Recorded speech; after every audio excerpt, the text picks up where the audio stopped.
আচ্ছা, একটা কথা জানো, কিছু গল্প শেষ হওয়ার আগেই শুরু হয়ে যায়, আবার কিছু গল্প শুরু হওয়ার আগেই শেষ হয়ে যায়। আমার গল্পটা হয়তো দ্বিতীয়টা। আমি জানি তুমি হয়তো কোনোদিন জানবেও না আমি তোমাকে কতটা ভালোবাসি।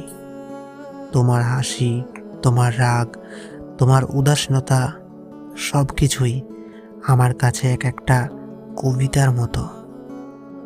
মাঝে মাঝে মনে হয় যদি সাহস করে সবটা বলতে পারতাম, কিন্তু তোমার মুখের দিকে তাকালেই সব কথা কেমন যেন গলার কাছে এসে আটকে যায়।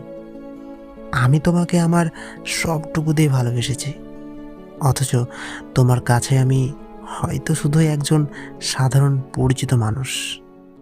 এই একতরফা ভালোবাসার যন্ত্রণাটা খুব অদ্ভুত, জানো, যেখানে না আছে পাওয়ার আনন্দ আর না আছে হারানোর ভয়।